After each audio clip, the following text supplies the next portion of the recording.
Ladies and gentlemen, my name is Sheldon. The head is big for a reason. This video is brought to you by AfriX. You see, those days then, if you don't want to send money from US, UK, Canada to Ghana, you dey tell your family members they make them go bank, go queue, then you send money and sons. No, you know, dear again. We are not in that dispensation. We are in a new dispensation. We're sending money from these countries, back home. It'll be faster. It'll be reliable. So download the AfriX app on Google Play and Apple Store and send money back home. Don't forget to use the promo code DINGO30 when you are sending the money. You will get cash back. Big shout outs to AfriX for holding us down. Now, ladies and gentlemen, this story I come do, or this topic that I come talk about, it probably go put me in trouble, but I don't care, bro.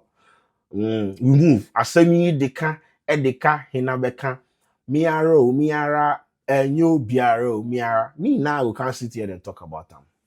Now you see this behavior of sitting with like rich men in this country and asking them about how they made their first million, and they start telling you some stories, and they see the stories will start to run through your head, and you go like, nah, this is ridiculous. What kind of ridiculous story is this? Of course, some of the stories they bust mine, like how I was by the roadside selling gari. Someone came to pass and poured water into my gari, and the gari became plenty, and now I'm selling it to a lot of bro. Some of the stories, how I sold cassette, how I sold. I'm not saying the cassette selling story will be true, but when they tell you on the surface level, you will go like, what are you talking about? Because how can you tell me this story? And he did. And I always talk, say, it'd be easy to understand the people from the West when they are asked questions about these things. Like, you go first sit. I've watched a lot of like interviews with Bill Gates inside. Then go ask him, how did you make your first million? And he go walk you through the process. You understand? I acquired this, I invested this, the percentages, the acquisitions, everything. Then when you come to this continent, you sit with like the rich and you ask them, how did you make your first million? And they go like, now God. Yes, we all believe in God, but please show us the way. Tell us the truth, bro. The true story. Not now God. And I was this, and I sold scrap, and I did this. I was into port. Bro. So when some of these stories they pop up in the newsfeed, they trigger people, make them chat for the comment section, because how can you tell me this story? All the times that Ghanaian millionaires they share their stories, it's like there is this, it's like a template, the grass to grace kind of story. I was sleeping in some gutter, and I invested in some poultry farm, and now I am worth 200 million. Which kind of calculations be that? So it's like from grass to grace. Every millionaire in this country, in story be from grass to grace. And sometimes some of the stories where you do from the grass to grace, it boss people in my mind. But as I said, it go be true. That is their story. There's nothing you can do about it. If someone is telling you I sold cassette to become a millionaire today, it could be his story. However ridiculous it will sound for your head inside. Selling cassette brought the person here. Selling scrap brought the person here. Selling Kwadwo brought the person here. But sometimes some of the stories like that. Now, a similar story has popped up on social media, and people they chat on. Now, when you go on Twitter, people are so mad in the comment section. Like, I understand. But I think that the story came from, Ghanaian business magnate, the CEO of Bill's Micro Credit, Mr. Richard Nii-Armah Quaye. Mr. Richard Nii-Armah Quaye. He's the CEO of Bill's Micro Credit. Now, he's invested in a lot of companies in this country. Typical example is Pizza Man, Chicken Man.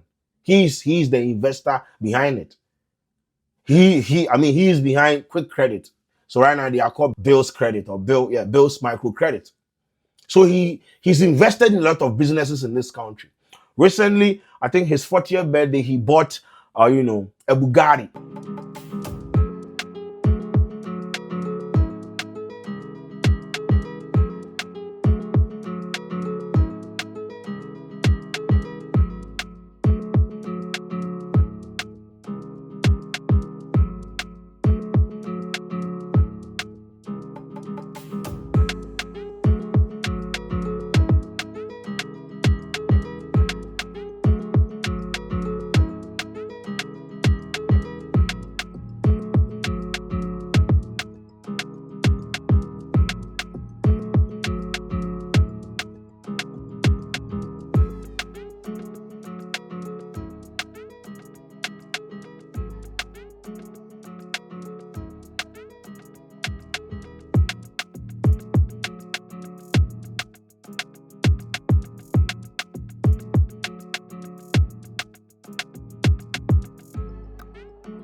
and what, a private jet.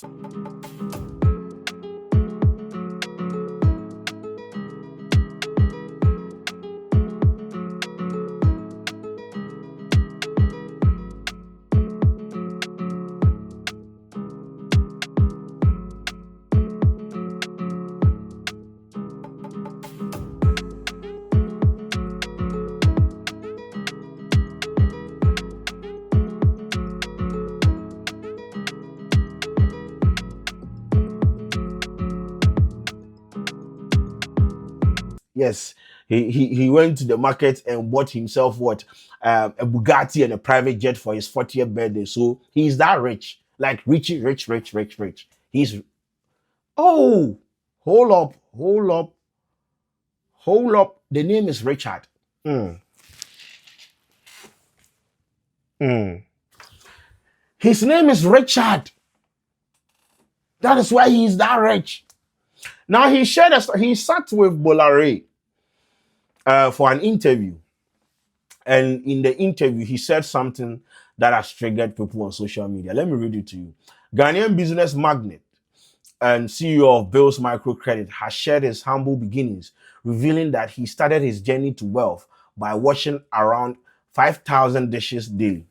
I was a kitchen porter. I wash as many as about 5,000 dishes a day. You don't need it at 40. Have you bought that private jet? My private jet is for myself and my mom. How being able to do it? It's always your mom, your mom, your mom. So in all these days and years, you didn't have a girlfriend or you didn't have anybody? I left the market very early. But you know what? Are you back on the market? I'm back on the market. I'm divorced. Oh. I have a Bugatti. You have a Bugatti? Yeah. It's a Chiron Sport. It's a Chiron Sport. Yeah. That should set you back like some $4 million. Yeah. So his journey to wealth started by washing 5,000 dishes daily. Oh, room on last supper, boss. Oh, room. And people say they don't believe it. What do you mean by I don't believe it?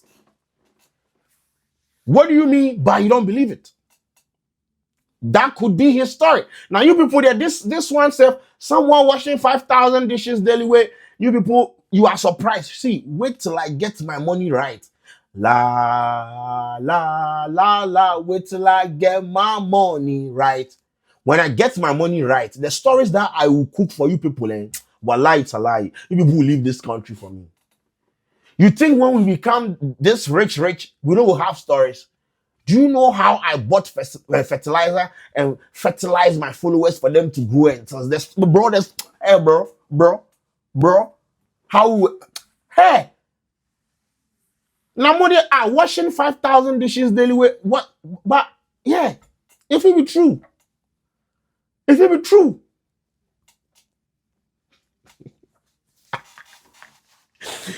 if it be true, you people just that be how you start.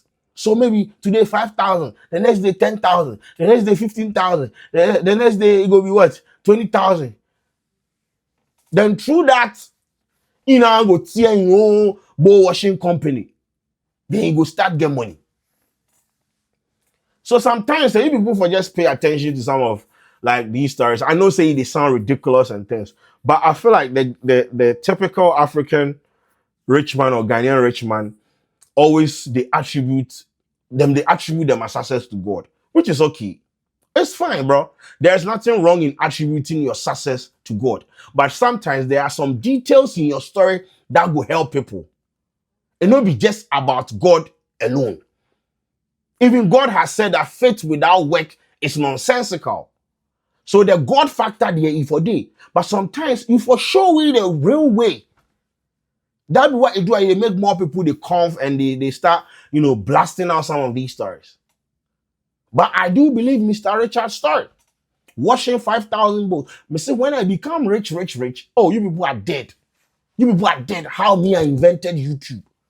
How we went to war. Where we went to war with Trump and Joe Biden to build YouTube.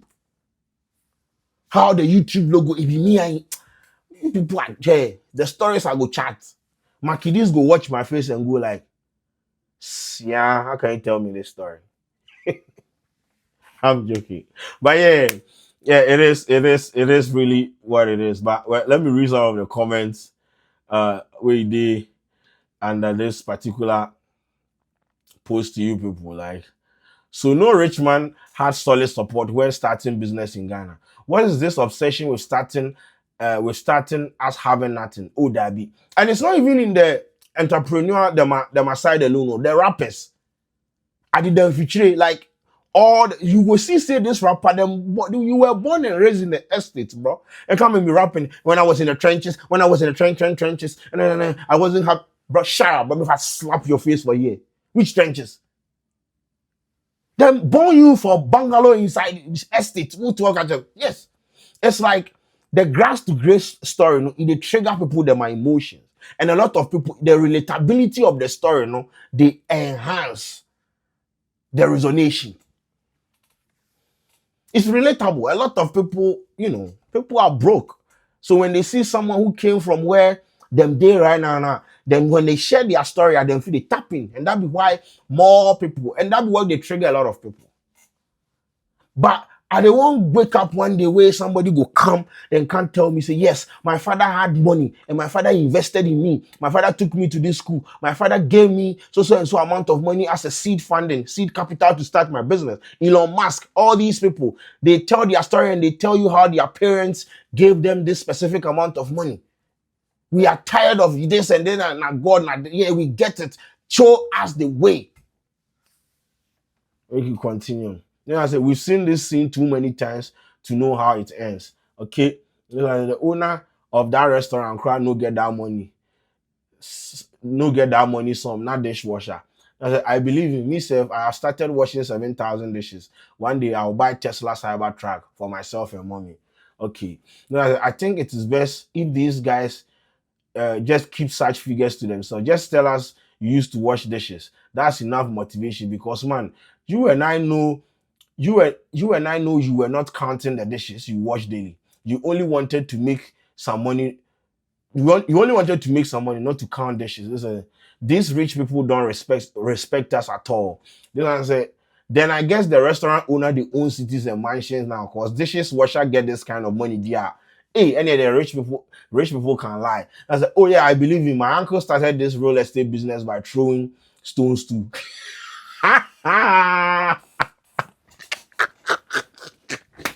What the fuck is wrong? He said, watch the interview yesterday and asked myself many questions. He said he made his first $1 million at 27. But at 22, he left Ghana to UK after saving from selling alcohol in the slum. At 23, he came back to Ghana and started quick credits at 24 on a tabletop. So if people are just, highlighting the inconsistencies in the stories or in the story that he shared in the interview with Bolare. And here we are contributing to give to our famous pantry boy who is now on retirement and don't even have a password to his name.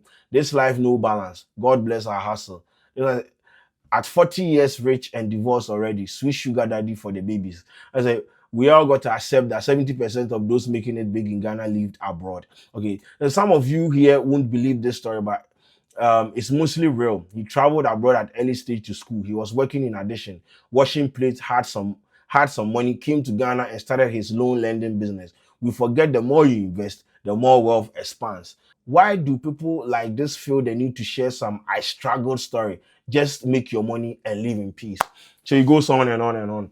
Of course, people are divided with their opinions about the story, but once again, it is their story. There's nothing you can do about it. But I feel like more times, this grass to grace story and some of the stories be too generic, like generic.